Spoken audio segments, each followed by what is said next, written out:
विधानसभा उपचुनाव के घमासान में दोनों ही पार्टियां अपने अपने स्तर पर चुनाव प्रचार कर रही हैं। मतदाताओं से अपने प्रत्याशी के पक्ष में मतदान करने की अपील भी कर रही हैं। सुहासरा विधानसभा में लगभग 20 से 22 हजार वोट बैंक पाटीदार समाज का है, जो कि इस चुनाव में निर्णायक वोटों की स्थिति में रहेगा।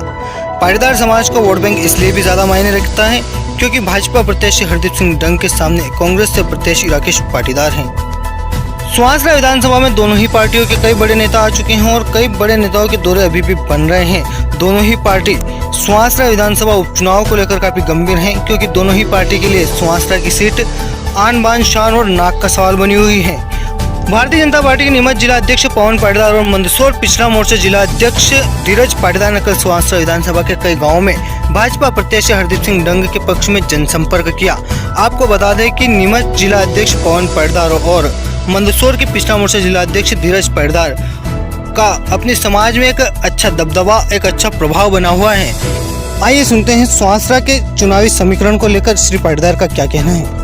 जो हरदीप सिंह डंग के समर्थन में जनसंपर्क किया है, किन किन गाँव में जनसंपर्क किया है? लगभग 12 गांव में जनसंपर्क किया है और हरदीप जी के पक्ष में, भारतीय जनता पार्टी के पक्ष में किया है, सम्माननीय शिवराज सिंह जी के पक्ष में किया है, नरेंद्र मोदी जी के पक्ष में किया है। सुहासरा विधानसभा से जो कांग्रेस के प्रत्याशी है वो पाटीदार समाज से, आपको क्या लगता है जातिवाद के आधार पर कितने वोट भाजपा के कांग्रेस प्रत्याशी को मिल सकते हैं? देखिए साहब, सबसे बड़ी बात यह है कि भाजपा का जो भी कार्यकर्ता खड़ा होता है, चाहे वो मैं क्यों नहीं हूँ, मैं पवन पाटीदार हूँ, भाजपा का जो भी कार्यकर्ता खड़ा होता है वो विचारधारा के साथ खड़ा होता है।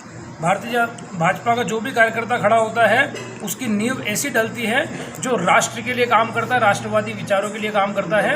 और भारतीय जनता पार्टी एकमात्र ऐसा दल है जो कि राष्ट्रवादी विचारों के लिए काम कर रहा है। भारतीय जनता पार्टी एकमात्र ऐसा दल है जो प्रत्येक वर्ग के लिए काम कर रहा है।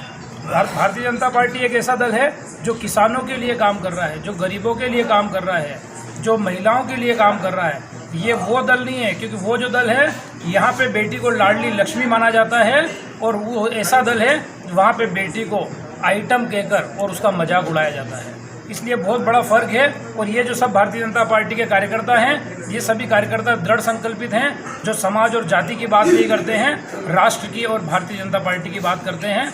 इसलिए जाति के आधार पर, समाज के आधार पर वोट ढुलमुल होने का प्रश्न ही पैदा नहीं होता है। तो विधानसभा उपचुनाव में प्रमुख किन मुद्दों को लेकर उतरी है? भारतीय जनता पार्टी जिन मुद्दों को लेकर मैदान में है, एक तो विकास के मुद्दों को लेकर मैदान में है, जो शिवराज सिंह जी ने 15 साल में विकास किया है। भारतीय जनता पार्टी 2 लाख रुपए का जो जुमला कमलनाथ जी की सरकार ने और कांग्रेस की सरकार ने किसानों को दिया था, जिसके कारण अच्छा खासा ईमानदार किसान डिफाल्टर होकर और बैंकों में खड़ा हो गया है, उन चीज़ों को लेकर मैदान में है। भारतीय जनता पार्टी की सरकार, भारतीय जनता पार्टी महिलाओं के सम्मान को लेकर और महिला के सम्मान को लेकर इस चुनाव के अंदर मैदान में उतरा है। किसानों के सम्मान को लेकर इस मैदान में उतरा है। जो पानी की व्यवस्था, क्योंकि ये पानीदार मुख्यमंत्री है शिवराज सिंह जी, जो पानी की व्यवस्था और लगातार उस दिशा में काम करता है, जिसके कारण से किसानों को 0% ब्याज में पैसा दिया जाए ताकि कृषि लाभ का धंधा बने। इन सब विषयों को लेकर और मैदान में उतरा है। पवन जी, हमारा अंतिम प्रश्न है। कांग्रेस प्रत्याशी का एक लाइव वीडियो काफ़ी वायरल हुआ था, उसके बाद अभी 2 दिन पहले भी उनका एक वीडियो वायरल हुआ। इस विषय में आप क्या अपनी राय रखते हैं? देखो, इस विषय में मैं क्या कहूँ, ये तो सबको मालूम है, और जो जैसा होगा वो वैसा दिखेगा। तो इसलिए उस विषय में बहुत ज़्यादा कुछ कहना नहीं चाहूँगा। सभी समाज जानता है, जनता जानती है, दुनिया देख रही है, कुछ भी छुपता नहीं है। ये सब के सब लोग जानते हैं कि कौन कैसा है और कौन कैसा नहीं है, और ये समाज और जनता निर्णय कर लेगी। मैं तो इतना जानता हूँ, भाई हरदीप सिंह जी डंग ने CAA का समर्थन किया था, 370 का समर्थन किया था। भाई हरदीप सिंह जी डंग ने सदैव उन्हीं विषयों का समर्थन किया है जिन विषयों पर और जिन विचारधाराओं पर, राष्ट्रवादी विचारधारा पर भारतीय जनता पार्टी चलती है। वो तो बहुत पहले ही इन विचारों से जुड़े हुए थे, और कहीं न कहीं ऐसी परिस्थिति में वो कांग्रेस छोड़ के आए जब ऐसा लग भी नहीं रहा था कि कहीं सरकार गिरेगी, क्योंकि वो तो अकेले आए थे। इसका मतलब वो व्यक्ति विधायक के पद को ठोकर मारकर और उन परिस्थितियों में भाजपा में आया जब उसको लग रहा था कि हाँ मुझे विपक्ष में बैठना है, और उनने विपक्ष को पसंद किया, ऐसी सरकार को पसंद नहीं किया जो कांग्रेस को जुमले दे गई और उसके बाद मतलब किसानों को जुमले दे गई और उसके बाद न किसानों के लिए काम किया और न किसी वर्ग के लिए काम किया। इसलिए वो ठोकर मारकर और भारतीय जनता पार्टी में आ गए, किसानों के हित के लिए, समाज के हित के लिए, महिलाओं के हित के लिए और हर वर्ग के हित के लिए।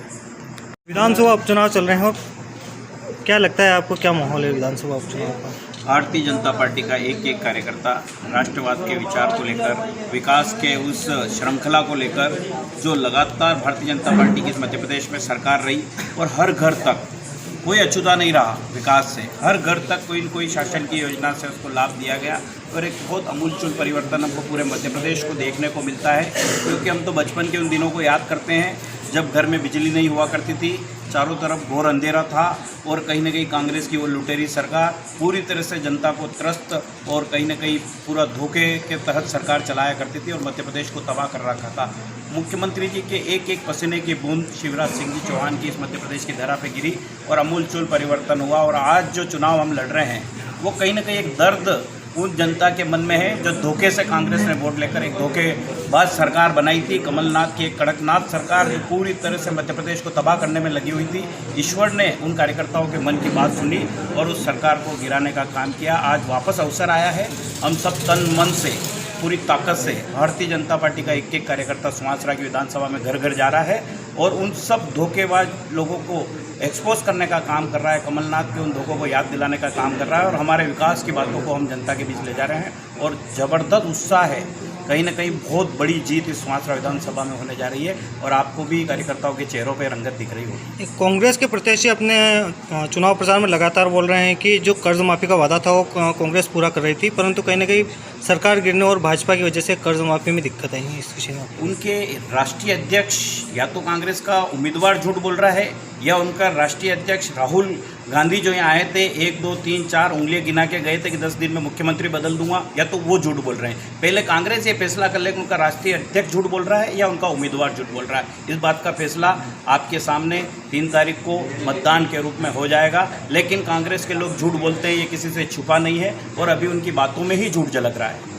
पूर्व मुख्यमंत्री कमलनाथ जी ने भी जो उनके पार्टी से आई हैं इमरती देवी, उनके बारे में भी एक विवादित बयान दिया है, उस विषय में आप क्या कहें? कांग्रेस संस्कारों को मारने वाली पार्टी है। हमेशा से हिंदुत्व को कलंकित करने का काम उनके दिग्विजय सिंह एक राष्ट्रीय नेता थे, वो किस प्रकार के बयान देते थे। पूर्व में भी ऐसा बयान उन्होंने माननीय यहाँ की हमारी सांसद मीनाक्षी नटराजन के लिए भी कहा था, 100 टन माल है।